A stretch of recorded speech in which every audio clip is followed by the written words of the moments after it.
eating, my mom, she loved to throw house parties. Yeah. And she would make this dish for the guests, and I would actually steal a couple and run back to my room. House party.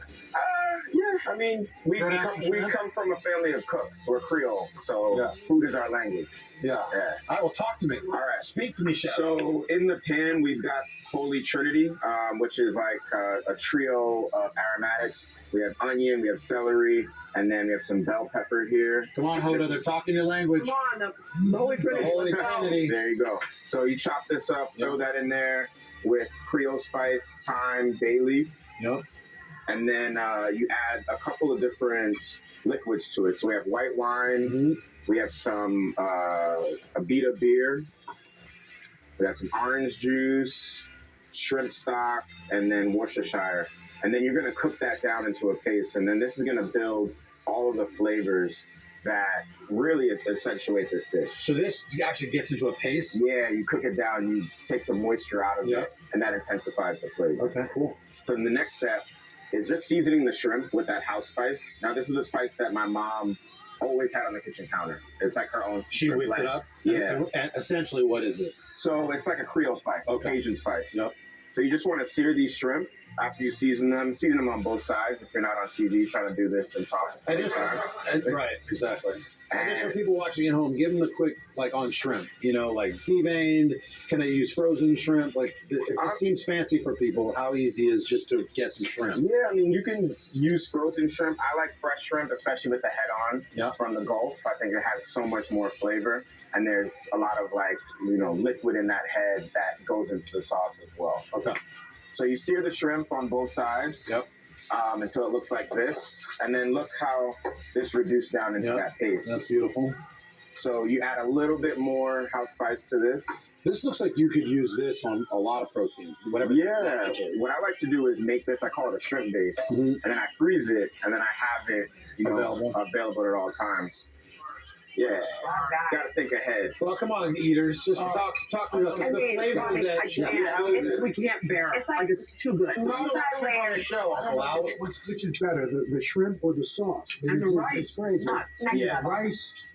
It all works together. This is food I grew up eating. Yeah. Wow. I guess So it doesn't seem fancy to you. spoiled. Does it seem weird to you that there's so much accolade and heat on your career when you're like, man, I'm just kind of making the stuff I grew up in the house eating?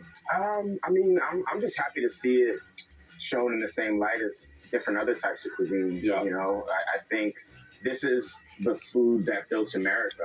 Yeah. And also, there's a lot rooted in West African practices. Yeah. And you can't talk about American cuisine without speaking of the influences of West Africa. So I'm just excited that it's getting its moment in the sun. Very cool. All right, what kind of rice we going? So I'm making like my perfectly steamed rice. So I've rinsed the rice of all of its starch, and then you add it to a pan with a little bit of neutral oil, and you want to toast that rice. What's the point of getting rid of some of the starch? So it doesn't clump together when you cook it. Yeah. Pro tip. Yeah, pro tip. So you want to never toast would have this. rinsed my rice. Never happened. So you toast the rice. Yeah. Oh, without adding the liquids. Exactly. Yeah. And then it looks like this. Okay. Then you add add color on it. Exactly. Seized up a little bit. Yeah. That's what I'm here for. Go ahead, chef. From Top Chef. You got to do that job. Okay, yeah. This is my show now. Yeah. I got it. So you add your stock and your aromatics to that. You pop the lid on when it comes to a boil, and then you simmer it. And then you have perfectly steamed rice. You want to fluff it with a fork.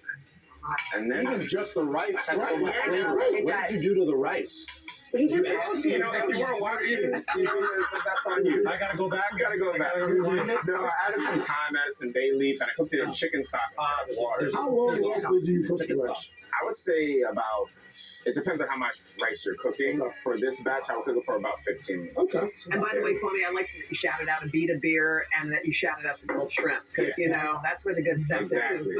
I know we got that connection. we do. I You know go we to that do. restaurant, you go to that restaurant and look in the kitchen, the representation that is there that is going to be rippled out over the next several years. I appreciate it. Right. Way to go, Fly. Thank you. We're so good at food, man. It's bigger than food. Congratulations on everything, Chef. Always great to have you, man. Thank you so much. Chef Ķuamē is going to be back in the 4th hour. What are you whipping up for them? Hope you gave us the good stuff. No, I'm doing something from the streets of New York. Halal cart. You ever heard of halal cart? Yes. Chicken lamb over rice done my way. Today.com/food for the recipes. We're back in a moment, but first, quick check your local news and weather and these messages. So good. Thank you, Chef. Happy magnifier. We can zoom in. Oh, look at that. Green tea to calm acne. This is my favorite. Brilliant, brilliant, brilliant. Never leave out magnesium. Do tell. Why? Oh, that's genius. You just saved me $40. Next week on the third hour today, The Good Place's Darcy Carton is live. Plus, Elizabeth Hurley and her son Damien on their new movie. And WWE superstar Cody Rhodes talking WrestleMania. All next week on the third hour of Today.